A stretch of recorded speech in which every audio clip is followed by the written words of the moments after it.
सोनम वांगचूक यांनी 26 दिवसांचं उपोषण मागे घेतलं. याबद्दल सगळ्यांनाच एक आनंद आहे. 26 दिवस त्यांनी उपोषण केलं. त्यांच्या उपोषणामुळे एक आंदोलन उभं राहिलं.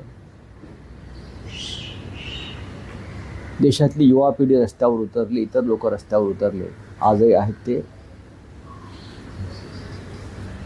पण मध्यरात्री उपोषण सोडण्याची गरज नव्हती. हे सगळ्यांच्या समक्ष जंतर मंतर इथून त्याने हे उपोषण सुरू केलं होतं. तिथे येऊन त्याने उपोषण सोडलं असतं तर देश अधिक आनंदित झाला असता, हे माझं मत आहे. विशेषतः ज्या सरकारविरुद्ध आंदोलन आपण केलं त्या सरकारचे 2 मंत्री येतात आणि आपलं आंदोलन व आपलं उपोषण सोडतात. माझी अशी भूमिका आहे, मी असं म्हणतो, एक आंदोलक म्हणून हे आंदोलन यशस्वी व्हावं म्हणून या देशातल्या हुकुमशाही विरोधी लढे देणाऱ्या अनेक संघटना, संस्था आणि राजकीय पक्ष एकत्र आले. त्यांच्यापैकी तिथे कोणी एखादा प्रतिनिधी उपस्थित असायला हवा होता. किमान अभिजित दिपके असायला पाहिजे. किमान या देशाचे विरोधी पक्षनेते असायला पाहिजे. हे आंदोलन देशाचं होतं.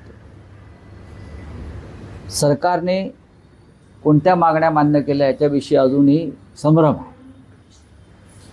जी मूळ मागणी होती ती मूळ मागणी निष्क्रिय आणि भ्रष्ट शिक्षण मंत्री या देशाचे धर्मेंद्र प्रधान यांचा राजीनामा घेतल्याशिवाय आंदोलन संपणार नाही, उपोषण संपणार नाही, ही आमच्या सगळ्यांची जिद्द होती. त्या मागणीचं काय झालं हे देशाला सांगावं लागेल. धर्मेंद्र प्रधान यांना का वाचवलं जात आहे आणि धर्मेंद्र प्रधान जर वाचवले जाणार असतील तर सोनम वांगचूक यांचं 26 दिवसाचं उपोषण काय कामाचं. आणि त्याच सोनम वांगचूक यांच्या त्या मागणीसाठी लाखो लोक देशभरात रस्त्यावर उतरले, जंतर मंतरपर्यंत पोहोचले. एक मुलगी शहीद झाली, एका मुलीचा मृत्यू झाला काल हिंसाचारात पोलिसांनी अमित शहांच्या पोलिसांनी त्यांच्या आदेशाने अत्याचार केले, डोके फोडली, हाडं तुटली. या सगळ्याचा विचार आता सोनम वांगचूक यांना करावा लागेल. जरी सोनम वांगचूक यांचं उपोषण संपलं असलं तरी मला असं वाटतं देशभरातलं आंदोलन जे शिक्षण पद्धती बदलण्यासाठी देशातल्या हुकुमशाहीशी टक्कर घेणारं एक आंदोलन जे उभं राहिलं आहे ते आंदोलन आता थांबणार नाही. मुंबईमध्येच आज एक महत्त्वाचं आंदोलन आहे. शिवतीर्थावर शिवाजी पार्कला आदित्य ठाकरे युवासेना प्रमुख यांनी आज आणि इतर सगळ्या संघटना, संस्था मिळून राष्ट्रगान आंदोलन आहे. त्यानंतर रविवारी माननीय उद्धव ठाकरे आणि माननीय राज ठाकरे यांनी आयोजित केलेला एक विराट मोर्चा आहे. मुंबईत ठिकठिकाणी, महाराष्ट्रात ठिकठिकाणी आंदोलनं होत आहेत. बिहारला होत आहेत, गुजरातला होत आहेत, देशातल्या प्रत्येक राज्यात होत आहेत. त्याच्यामुळे वांगचूक यांचा उपोषण सोडल्यामुळे आंदोलनं थांबतील या भ्रमात जर सरकार असेल तर ते पूर्णपणे चुकीचं आहे. याच्यामध्ये विरोधी पक्षाला विश्वासात घेऊन सरकारनं ही पावलं उचलायला पाहिजे होती. सरकार म्हणतात किंवा आमच्या राज्याचे विद्वान मुख्यमंत्री म्हणतात आम्ही चर्चेला घाबरतो. आम्ही चर्चेला कशाला घाबरतो? चर्चा तुम्हाला हवी आहे. चर्चा तुम्हाला आम्ही इतर वेळी जेव्हा चर्चा मागितल्यात पुलवामापासून पेलगावपर्यंत, तेव्हा तुम्ही चर्चा दिल्या नाहीत. दिल्या का चर्चा तुम्ही? शेतकऱ्यांच्या आत्महत्यांसंदर्भात तुम्ही चर्चा कधी देत नाहीत लोकसभेत. या विषयावर सुद्धा आम्ही पहिल्या दिवशी चर्चा मागत होतो, तुम्ही त्यातून पळ काढला. आता सरकारचे लोक जे आहेत ते आंदोलन संपवण्यासाठी पराकाष्ठा करत होते, या आंदोलनाला बदनाम करत होते. यात पाकिस्तानचं फंडिंग आहे, यात चीनचं फंडिंग आहे, अमुक आहे. हे भारतीय जनता पक्षाचे लोक सोनम वांगचुक यांना चीनचे एजंट म्हणून जाहीरपणे त्यांची बदनामी करत होते. जेव्हा हे आंदोलन हाताच्या बाहेर जात आहे आणि अमित शहांच्या पोलिसांचे दंडुके आणि बंदुकासुद्धा काम करणार नाहीत, हे जेव्हा त्यांना समजलं, तेव्हा त्यांनी हे आंदोलन सोडवण्यासाठी JP नड्डा, जितेंद्र सिंग यांना तिथे पाठवलं.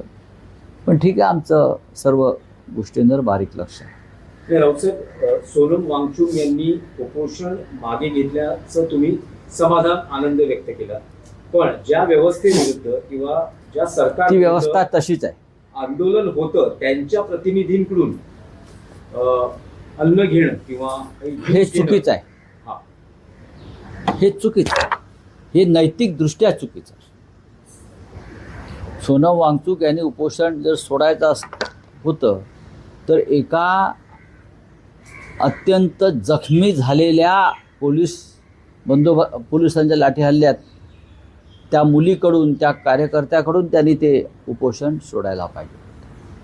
त्यांनी उपोषण सोडायचं का नाही हा निर्णय सरकार घेऊ शकत नाही. हा निर्णय लाखो आंदोलकांपैकी कोणीतरी एकानं घ्यायला पाहिजे होता, असं एकंदरीत जनभावना मला दिसते. खूप लोक होते ज्यांच्या हातून उपोषण सोडता आलं असतं. अनेक मुलींनी, अनेक तरुणांनी तिथे आपलं रक्त सांडलं आहे, डोके फोडून घेतलेले आहेत. ठीक आहे, JP नड्डा आणि जितेंद्र सिंग यांच्यासाठी नाही, ती सोनम वांगचुक यांच्यासाठी आणि या राजकीय व्यवस्थेविरुद्ध त्यांचा हा हल्लाबोल होता. आणि शेकडो विद्यार्थी जे जखमी झाले, अनेक मुलींनी स्वतःला तिथे बलिदानाच्या उद्देशानं समर्पित केलं, त्यापैकी एकानं नेहा बोराच्या हातून उपोषण सोडता आलं असतं. तिने तुमच्याबरोबर 22 दिवस उपोषण केलं. कारण ज्या मुलींच्या छातीवर पोलिसांनी लाठ्या मारल्या, मुली म्हणतो मी, लाठ्या मारल्या, त्यांच्या वस्त्रांना हात घातला, अशा अनेक मुलींनी त्याग केला. त्यांच्यापैकी एकाला घेऊन हे उपोषण सोडता आलं असतं. पण सरकारला उपोषण सोडवून घेण्याचं श्रेय घ्यायचं होतं. अमित शहा भयभीत होते, नरेंद्र मोदी भयभीत आहेत. एरवी नरेंद्र मोदींना देशाला संबोधित करण्याची वेळ 8 असते. काल रात्री 12 वाजता मोदी समाज माध्यमावरती आले, म्हणजे 8 पासून 12 वाजेपर्यंत ते भयभीत अवस्थेत होते. उपोषण सोडताना एक सरकारकडनं त्यांना आश्वासन दिलं की पेपर फुटीवर एक विधेयक आणून कायदा बनवला जाणार. बघा, हा विषय कायदा आहेच हो. नवीन कायदे का बनवत आहे? आता जे अपराधी होते, जे मंत्री, या सगळ्या बाबतीत 20 लोकांचा बळी गेलेला आहे. 20 मुलांनी आत्महत्या केल्या. त्यांच्या पालकांशी आपण बोललात का या विषयावर? त्या सगळ्यांच्या आई आणि वडील, भाऊ आणि बहीण या कालच्या आंदोलनामध्ये पोलिसांच्या लाठ्या खात होते. त्यांच्या भावना महत्त्वाच्या आहेत, अत्यंत महत्त्वाच्या आहेत त्यांच्या भावना, हे लक्षात घ्या. त्यांच्याशी कोणीच चर्चा केली नाही. म्हणून मी असं म्हणतो, भावनेचा उद्रेक हा असा सहज शांत होणार नाही. सोनम वांगचुक यांचे प्राण, यांचे जीव अत्यंत महत्त्वाचा आहे देशासाठी, शिक्षण व्यवस्थेसाठी. उपोषण सुटलं याचा आनंद आहे, पण त्यांनी ही लढाई कायम ठेवली पाहिजे. आम्ही सगळे त्यांच्याबरोबर आहोत. भारतीय जनता पक्ष या आंदोलनात सहभागी होणार नाही.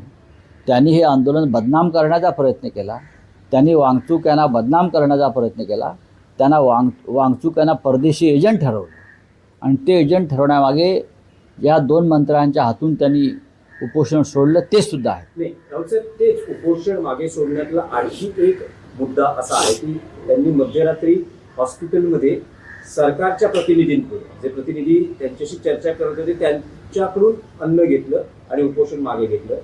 तुमचं असं म्हणणं आहे का की आंदोलनाच्या व्यासपीठावर जिथे उपोषण सुरू झालं होतं तिथेच आंदोलकांच्या समक्ष होय. हे उपोषण आंदोलन जर मागे घेतलं असतं सोनम वांगचुक यांनी तर आणखी बरं झालं असतं. नाही, एक लक्षात घ्या, जंतर मंतरला ज्या मंचावरून वांगचूक यांना फरफटत नेलं, ज्या सरकारनं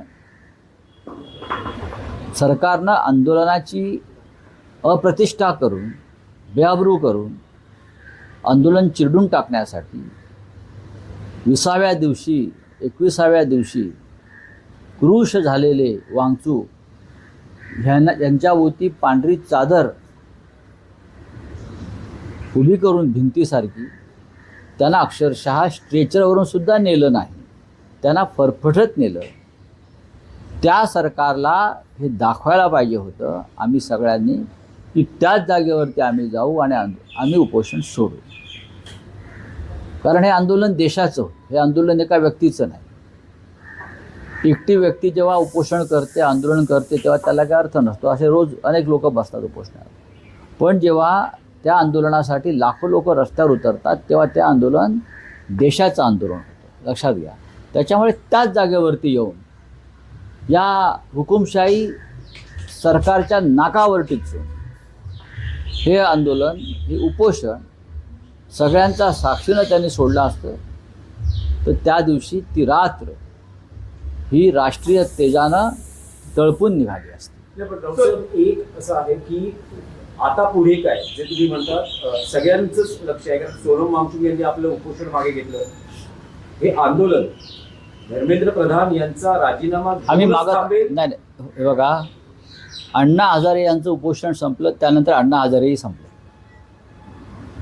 सरकार जेव्हा आंदोलनात सहभागी होतं, सरकारनं जर मागणी मान्य करून आंदोलन संपवलं असतं तर या देशाला एक नवी दिशा मिळाली असती. सरकारनं हे आंदोलन दडपलेलं आहे, दडपायचा प्रयत्न चालू आहे, हे सोनम वांगचुक यांना सुद्धा माहिती आहे. पण तरीही एक व्यक्ती या देशातल्या तरुण वर्गासाठी 26 दिवस उपोषण करतं, ही आमच्या सगळ्यांसाठी मोठी गोष्ट आहे. नाही, राऊत साहेब, स्पेसिफिक प्रश्न आहे की धर्मेंद्र प्रधान यांचा राजीनामा घेऊनच हे आंदोलन थांबेल. माझ्या माहितीप्रमाणे कॉक्रोच जनता पार्टीचे जे प्रमुख आहेत अभिजित दिपके, त्यांनी आज जाहीर केलं आहे की आंदोलन सुरू राहील त्याच मुद्द्यासाठी, ज्या मुद्द्यासाठी ते सुरू झालं. सोनम वांगचुक हे सुद्धा त्या आंदोलनात सहभागी होतील अशी माझी अपेक्षा आहे. पण विरोधक पंतप्रधानांचा जो आज व्हिडिओ आहे ते म्हणतात की आम्ही पुढच्या आठवड्यात कसला काय? कायदा आणतो आहोत, विधेयक आणतो आहोत. आता विरोधी पक्षाची संसदेत चर्चा करायची तयारी आहे. या देशामध्ये पक्षांतर बंदी कायदा आहे म्हणून पक्षांतर याने थांबवलीत का? पक्षांतर बंदी कायदा मोडून आमदार खासदार विकत घेतले जात आहेत. मोदींवरती विश्वास कोण ठेवतं का? तुम्ही पण ठेवू नका मोदींवरती विश्वास, अजिबात ठेवू नका, बर्बाद व्हाल. पक्षांतर बंदी कायदा अत्यंत कठोर आहे. पक्षांतर बंदी कायद्यामध्ये कोणत्याही प्रकारच्या फुटीला आणि परस्पर विलिनीकरणाला अजिबात त्यांनी महत्त्व दिलेलं नाही किंवा शक्यच नाही, मान्यता नाही. तरीही मोदी, अमित शहा, देवेंद्र फडणवीस हे जे लोक आहेत राजकारणातले, हे पक्ष फोडतात, आमदार खासदार विकत घेतात, लोकसभा अध्यक्ष त्याला मान्यता देतात बेकायदेशीरपणे. ही त्या कायद्याशी, संसदेत झालेल्या कायद्याशी बेईमानी आहे. त्याच्यामुळे मोदी जो काय नवीन कायदा आणतात ती त्याच्यापेक्षा मोठी बेईमानी आहे. बोलिये.